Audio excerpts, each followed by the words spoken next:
Hello there everybody, it is I, Tony aka TTBurger once again, and welcome back to another episode of TTBurger Game Reviews. Now, I have a question for you all. How many of you who didn't own a certain game console played it at a friend or a relative's house, and there was that one game you played that got you to want to buy that console in the future? Well, I was one of those people, and I remember it like with yesterday.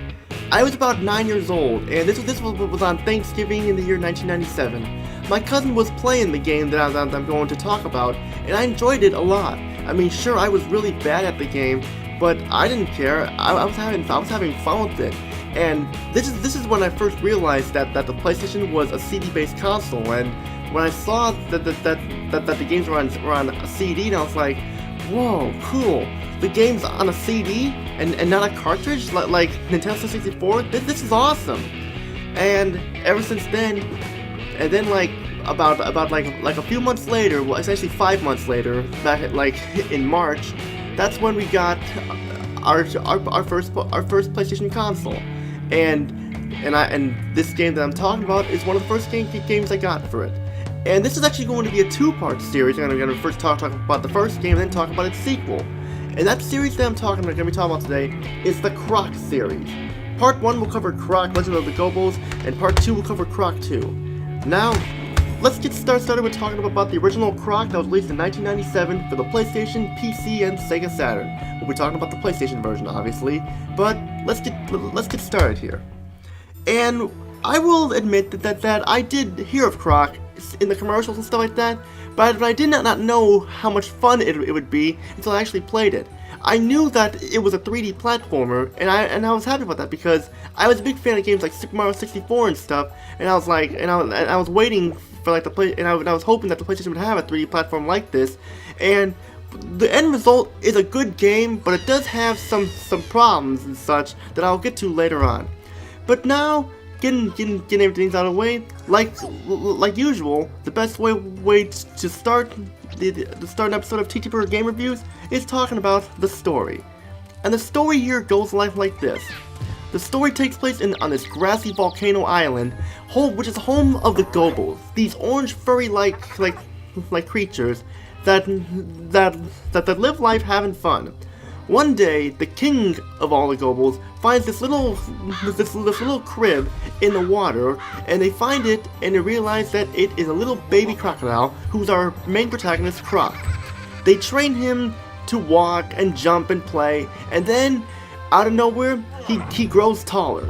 And everything with Croc and the Gobbos is fine until one day a terrible thing happens.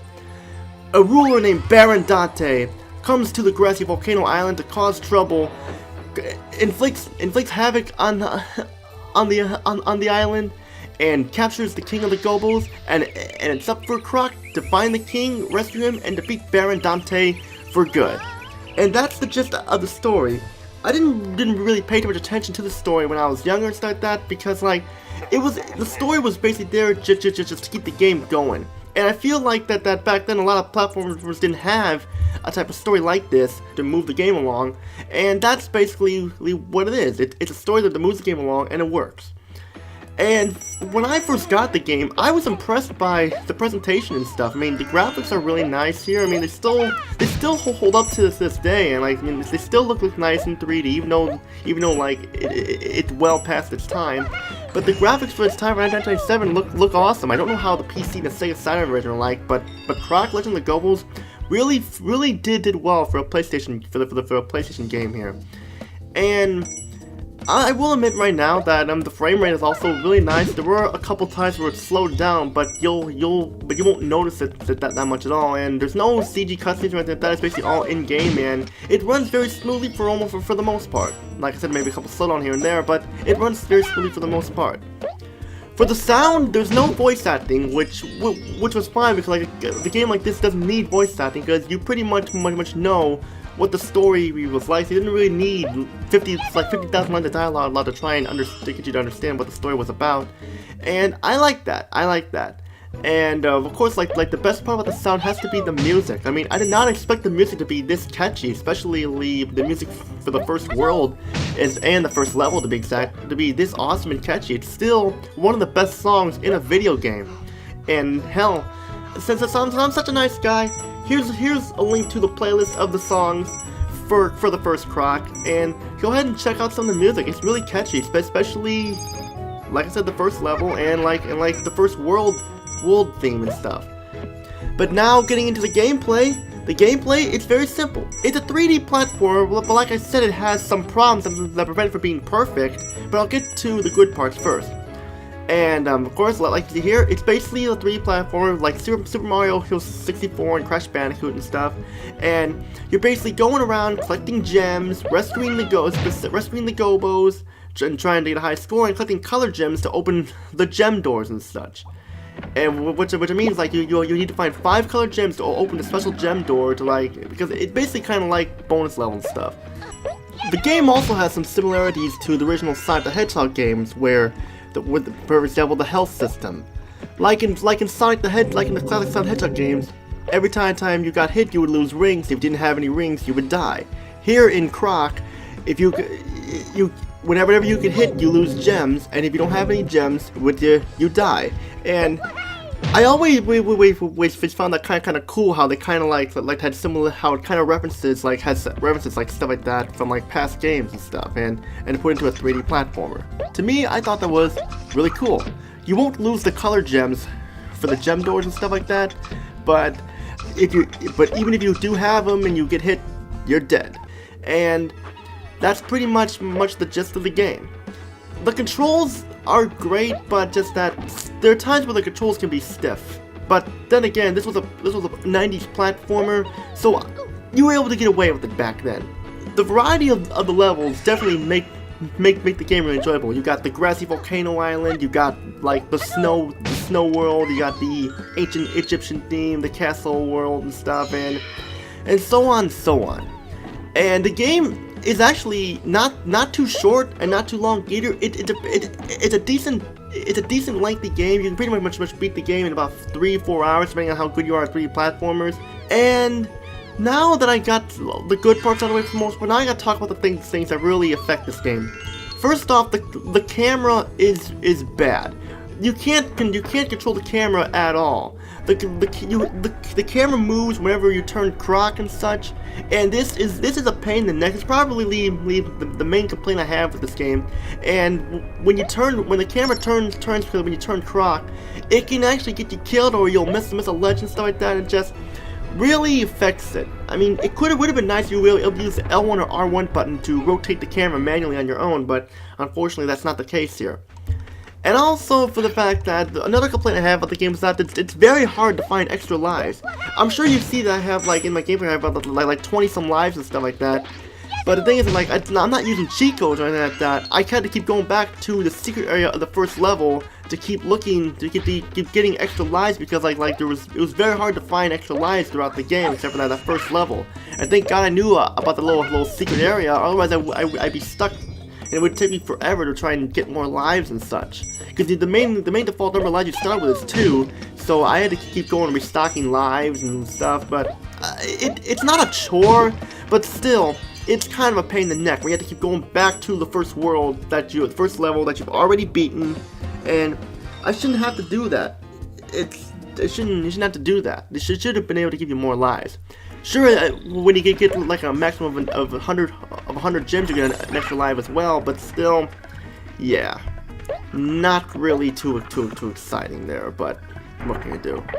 But another complaint I have is that the game can be very unforgiving at times and stuff, like when it comes to certain enemies and such. Like, it took me some time when I was younger when I played this game to figure out how to kill certain enemies and stuff, and I realized that you didn't always have to use your tail whack by pressing the square button. You can your stomp move, but that I can use to open boxes can do that as well, which took time to figure out when I was a kid. But nowadays, like, yeah. And there's also, like I said, the secret level you can unlock by clicking jigsaw pieces to like unlock all the Gobbos. When you get all the Gobbos in each world and stuff like that. I pretty much found almost all the Gobbos like some of my, there were 6 Gobbos in each level, and I was only able, I mean, like for some stages I was able to find like 5. I only able to find like 5 of them because like there were some of them were stuck in like dangerous areas where I didn't want to avoid it, where I didn't want to bother going to because I was on a limited number of lives and I did not want to risk it. And after you beat the stage, you hit the gong. But when you get to the stage, you hit the gong to try and bring your little bird friend to transport you, and then you go on to the next stage. The boss fights for me as a kid were pretty epic, but nowadays they're basically the same formula for the boss. You literally just wait till they get tired, and you just tail whack them or stomp on them and stuff. And it'll take them about 3 times to kill them. It's not that much. I mean, like, it doesn't seem like a challenge, and it does and it does not at the same time, because sure they may only take 3 hits and such, but then again you gotta like think of a strategy on how to kill them and such. But I know it doesn't really seem. I know it's kind of more like a retrospective than a review that feels, I'm sure, for like the people, but.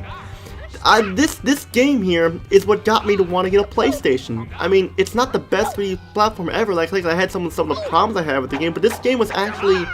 This game was the game that made me want to get a PlayStation, because like Croc was not on the Nintendo 64. I had the Nintendo 64 at first, and there was no way to play this because I wasn't a big PC gamer, because like my computer back in the day was pretty crappy. It didn't run really well, and I didn't have a Sega Saturn either, so like PlayStation was the go-to console to play Croc. But besides that though, there isn't much else I can say about this game. I mean, it's a good platformer, but it does have its flaws, like how I mentioned earlier. But if you can overlook those flaws, you got yourself a pretty good 3D platformer, and definitely a must-buy for those of you guys who are looking to buy a PlayStation on Amazon or so. My final rating goes like this: Croc Legend of the Gobbos is a good 3D platformer, but it does have its flaws with the camera and the live system and such. But like I said, these can be overlooked if you can get used to the camera and stuff like that, and you got yourself a must-buy. Because of the problems I have with this game, I will not be giving this a perfect 10 at all. I will be giving this game an 8.5 out of 10. I feel like that's the necessary rating to give it. And that's pretty much it for part 1. Part 2, we cover the legendary Croc 2. Now, does this game fix the problems that its predecessor had? You'll have to find out soon.